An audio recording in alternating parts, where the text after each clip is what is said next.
गणानां त्वा गणपतिगुं हवामहे कविं कवीनामुपमश्रवस्तमम् ज्येष्ठराजं ब्रह्मणां ब्रह्मणस्पत आनः शृण्वन्नोतिभिः सीदसादनम् ॐ श्रीमहागणपतये नमः। ॐ नमो भगवते रुद्राय नमस्ते रुद्रमन्यव उतोत इषवे नमः। नमस्ते अस्तु धन्वने बाहुभ्यामुत ते नमः। यात इषुः शिवतमा शिवम् बभूव ते धनुः शिवा शरव्या यातवतया नो रुद्रमृडया याते रुद्र शिवा तनोरघोरा पापकाशिनी तया नस्तनुवाशन्तमया गिरिशन्ताभिचाकशीः यामिषुङ्गिरिशन्तहस्ते बिभर्ष्यस्तवे शिवाङ्गिरित्रताम् कुरु माहि गुंसीः पुरुषम् जगत् शिवेन वचसा त्वा गिरिशाच्छावदामसि यथा नः सर्वमिज्जगत यक्ष्मगुं सुमना असत् अध्यवोचदधिवक्ता प्रथमो दैव्योऽभिषक् अहीगिश्च सर्वान् जम्भयन् सर्वाश्च यातु धान्यः असौ यस्ताम्रो अरुण उत बभ्रुः सुमङ्गलः ये चेमागुं रुद्रा अभितो दिक्षुः श्रिताः सहस्रशो वैशागुं हेडयीमहे असौ यो वसर्पति नीलग्रीवो विलोहितः उतैनं गोपा अदृशन्नदृशन्नुदहार्यः उतैनं विश्वा भूतानि सदृष्टो मृडयातिनः नमो अस्तु नीलग्रीवाय सहस्राक्षाय मीढुषे अथो ये अस्य सत्त्वानो हन्तेभ्यो करन्नमः प्रमुञ्च धन्वनस्त्वमुभयोरार्त्नियोर्ज्याम् याश्च ते हस्त इषवः पराता भगवो वप अवतत्यधनुस्त्वगुं सहस्राक्षसते शुधे निशीर्य शल्यानाम् मुखा शिवो नः सुमना भव विज्यन् धनुः कपर्दिनो विशल्यो बाणवागुम् उत अनेशन्नस्येषव आभुरस्य निषङ्गतिः याते हेतिर्मीढुष्टमहस्ते बभूवते धनुः तयास्मान् विश्वतस्त्वमयक्ष्मया परिभुजा नमस्ते अस्त्वायुधायानातताय धृष्णवे उभाभ्यामुत ते नमो बाहुभ्याम् तव धन्वने परिते धन्वनो हेतिरस्मान् वृणक्तु विश्वतः अथो य इषुधिस्तवारे अस्मन्निधेहितम् नमस्ते अस्तु भगवन् विश्वेश्वराय महादेवाय त्र्यम्बकाय त्रिपुरान्तकाय त्रिकाग्निकालाय कालाग्निरुद्राय नीलकण्ठाय मृत्युञ्जयाय सर्वेश्वराय सदाशिवाय श्रीमन्महादेवाय नमः। नमो हिरण्यबाहवे सेनान्ये दिशाम् च पतये नमो नमो वृक्षेभ्यो हरिकेशेभ्यः पशूनाम् पतये नमो नमः सस्पिञ्जराय त्विषीमते पथीनाम् पतये नमो नमो बभ्लुषाय विव्याधिनेन्नानाम् पतये नमो नमो हरिकेशायोपवीतिने पुष्टानाम् पतये नमो नमो भवस्य हेत्यै जगताम् पतये नमो नमो रुद्राय तथा विने क्षेत्राणाम् पतये नमो नमः सूताय हन्त्याय वनानाम् पतये नमो नमो रोहिताय स्थपतये वृक्षाणाम् पतये नमो नमो मन्त्रिणे वाणिजाय कक्षाणाम् पतये नमो नमो भुवन्तये वारिवस्कृताय औषधीनाम् पतये नमो नम उच्चैर्घोषाय क्रन्दयते पत्तीनाम् पतये नमो नमः कृत्स्नवीताय धावते सत्त्वनाम् पतये नमः नमः सहमानाय निव्याधिन आव्याधिनीनाम् पतये नमो नमः ककुभाय निषङ्गिणे स्तेनानाम् पतये नमो नमो निषङ्गिण इषुधिमते तस्कराणाम् पतये नमो नमो वञ्चते परिवञ्चते स्तायूनाम् पतये नमो नमो निचेरवे परिचरायारण्यानाम् पतये नमो नमः श्रिकाविभ्यो जिघागु सद्भ्यो मुष्णताम् पतये नमो नमोऽसि मद्भ्यो नक्तञ्चरद्भ्यः प्रकृन्तानाम् पतये नमो नम उष्णीषिणे गिरिचराय कुलुञ्चानाम् पतये नमो नम इषुमद्भ्यो धन्वाविभ्यश्च वो नमो नम आतन्वानेभ्यः प्रतिदधानेभ्यश्च वो नमो नम आयच्छद्भ्यो विसृजद्भ्यश्च वो नमो नमोऽस्यद्भ्यो विद्यद्भ्यश्च वो नमो नम आसीनेभ्यः शयानेभ्यश्च वो नमो नमः स्वपद्भ्यो जाग्रद्भ्यश्च वो नमो नमस्तिष्ठद्भ्यो धावद्भ्यश्च वो नमो नमः सभाभ्यः सभापतिभ्यश्च वो नमो नमो अश्वेभ्योऽश्वपतिभ्यश्च वो नमः नम आव्याधिनीभ्यो विविध्यन्तेभ्यश्च वो नमो नम उगणाभ्यस्त्रिगुंहतेभ्यश्च वो नमो नमो गृत्सेभ्यो गृत्सपतिभ्यश्च वो नमो नमो व्रातेभ्यो व्रातपतिभ्यश्च वो नमो नमो गणेभ्यो गणपतिभ्यश्च वो नमो नमो विरूपेभ्यो विश्वरूपेभ्यश्च वो नमो नमो महद्भ्यः क्षुल्लकेभ्यश्च वो नमो नमो रथिभ्यो रथेभ्यश्च वो नमो नमो रथेभ्यो रथपतिभ्यश्च वो नमो नमः सेनाभ्यः सेनानिभ्यश्च वो नमो नमः क्षत्रुभ्यः सङ्ग्रहेतृभ्यश्च वो नमो नमस्तक्षभ्यो रथकारेभ्यश्च वो नमो नमः कुलालेभ्यः कर्मारेभ्यश्च वो नमो नमः पुञ्जिष्टेभ्यो निषादेभ्यश्च वो नमो नम इषुकृद्भ्यो धन्वकृद्भ्यश्च वो नमो नमो मृगयुभ्यः स्वनिभ्यश्च वो नमो नमः श्वभ्यः स्वपतिभ्यश्च वो नमः नमो भवाय च रुद्राय च नमः शर्वाय च पशुपतये च नमो नीलग्रीवाय च शितिकण्ठाय च नमः कपर्दिने च व्युक्तकेशाय च नमः सहस्राक्षाय च शतधन्वने च नमो गिरिशाय च शिपिविष्टाय च नमो मेढुष्टमाय चेषुमते च नमो ह्रस्वाय च वामनाय च नमो बृहते च वर्षीयसे च नमो वृद्धाय च संवृध्वने च नमो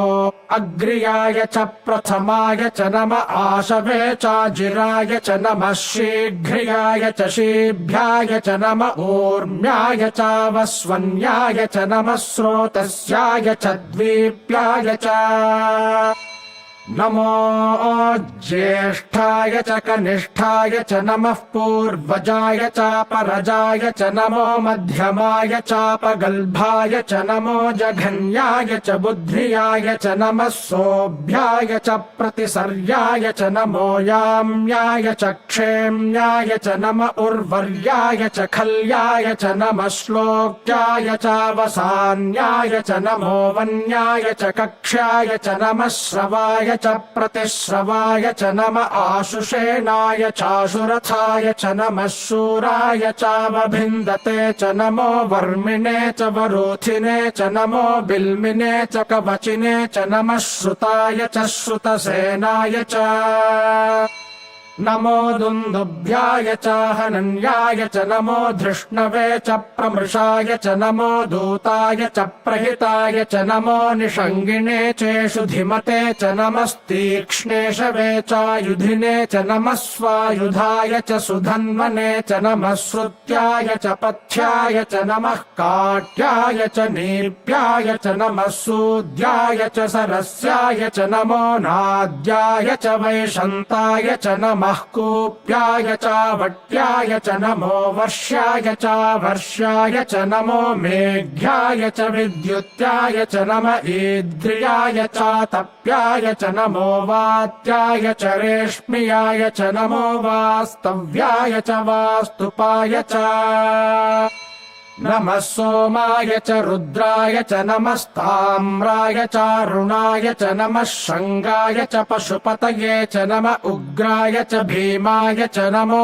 अग्रे वधाय च दूरे वधाय च नमो हन्त्रे च हनीयसे च नमो वृक्षेभ्यो हरिकेशेभ्यो नमस्ताराय नमः शम्भवे च मयो भवे च नमः शङ्कराय च मयस्कराय च नमः शिवाय च शिवतराय च नमस्तीर्थ्याय च कूल्याय च नमः पार्याय च वार्याय च नमः प्रतरणाय चोत्तरणाय च नम आतार्याय च लाद्याय च नमः षष्प्याय च फेन्याय च नमः सिकत्याय च प्रवाह्याय च नम इरण्याय च प्रपथ्याय च नमः किगुंशिलाय च क्षयणाय च नमः कपर्दिने च पुलस्तये च नमो गोष्ठ्याय च गृह्याय च नमस्तल्प्याय च गेह्याय च नमः काट्याय च गह्वरेष्ठाय च नमो हृदयाय च निवेश्प्याय च नमः पागुंसव्याय च रजस्याय च नमः शुष्क्याय च हरित्याय च नमो प्याय चोलप्याय च नम ऊर्व्याय च सूर्म्याय च नमः पर्ण्याय च पर्णशद्याय च नमोपगुरमाणाय चाभिघ्नते च नम आखिदते च प्रखिदते च नमो वह्किरिकेभ्यो देवानागुंहृदयेभ्यो नमो विक्षीणकेभ्यो नमो विचिन्वत्केभ्यो नम आनिर्हतेभ्यो नम आमीवत्केभ्यः द्रापे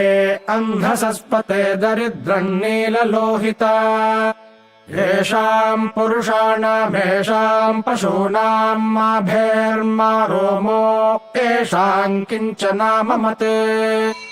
या ते रुद्रशिवा तनोः शिवा विश्वाह भेषजी शिवा रुद्रस्य भेषजी तया नो मृडजीवसे इमागुम् रुद्राय तवसे कपर्दिने क्षयद्वीराय प्रभरामहे मतिम् यथा नः शमसद्विपदे चतुष्पदे विश्वम् पुष्टम् ग्रामे अस्मिन्ननातुरम् मृडानो रुद्रोतनो मयस्कृधि क्षयद्वीराय नमसा विधेमते यच्छञ्च योश्च मनुरायजे पिता तदस्यामतव रुद्रप्रणीतौ मानो महान्तमुतमानो अर्भकम् मान उक्षन्तमुतमान उक्षितम् मानो वधेः पितरम् मोत मातरम् प्रियामानस्तनुवो रुद्ररीरिषः मानस्तोकेतनये मान आयुषि मानो गोषु मानो अश्वेषु रीरिषः वीरान्मानो रुद्रभामितो वधीर्हविष्मन्तो नमसा विधेमते आरात्ते गोघ्न उत पूरुषघ्ने क्षयद्वीराय सुम्नमस्मेते अस्तु रक्षा च नो अधि च देव ब्रूह्यधा च नः शर्म यच्छद्विबर्हाः स्तुहि श्रुतम् गर्तसदञ्युवानम् मृगन्न भीममुपहत्नुमुग्रम् मृडाजरित्रे रुद्रस्तवानो अन्यन्ते अस्मन्निवपन्तु सेनाः परिणो रुद्रस्य हेतिर्वृणक्तु परित्वेषस्य दुर्मतिरघायोः अवस्थिरामघवद्भ्यस्तनुष्वमीढ्वस्तोकायतनयाय मृडया मीढुष्टमशिवतमशिवो नः सुमना भव परमे वृक्ष आयुधम् निधाय कृत्तिम् वसान आचर पिनाकम् बिभ्रदागहि विकिरित विलोहित नमस्ते अस्तु भगवः यास्ते सहस्रगुम् हेतयोऽन्यमस्मन्निवपन्तु ताः सहस्राणि सहस्रधा बाहुवोस्तव हेतयः तासामीशानो भगवः पराचीनामुखाकृधि सहस्राणि सहस्रशो ये रुद्रा अधिभूम्याम् तेषागुं सहस्रयोजने वधन्वानि तन्मसि अस्मिन् महत्यर्णवेऽन्तरिक्षे भवा अधि नीलग्रीवाः शितिकण्ठाः सर्वा अधः क्षमाचराः नीलग्रीवाः शितिकण्ठादिवगुं रुद्रा उपश्रिताः ये वृक्षेषु सस्पिञ्जरा नीलग्रीवा विलोहिताः ये भूतानामधिपतयो विशिखासः कपर्दिनः ये अन्नेषु विविध्यन्ति पात्रेषु पिबतो जनान् ये पथाम् पथि रक्षय ऐलभृदायव्युधः ये तीर्थानि प्रचरन्ति सृकावन्तो निषङ्गिणः य एतावन्तश्च भूयागुंसश्च दिशो रुद्रावितस्थिरे तेषागुं सहस्रयोजने वधन्वानि तन्मसि नमो रुद्रेभ्यो ये पृथिव्यां येऽन्तरिक्षे ये दिवि येषामन्नं वातो वर्षमिषभस्तेभ्यो 10 प्राचीर्दश दक्षिणा 10 प्रतीचीर्दशोदीचीर्दशोर्ध्वास्तेभ्यो नमस्ते नो मृडयन्तु ते यन्द्विष्मो यश्च नो द्वेष्टितं वोजम्भे दधामि त्र्यम्बकं यजामहे सुगन्धिं पुष्टिवर्धनम्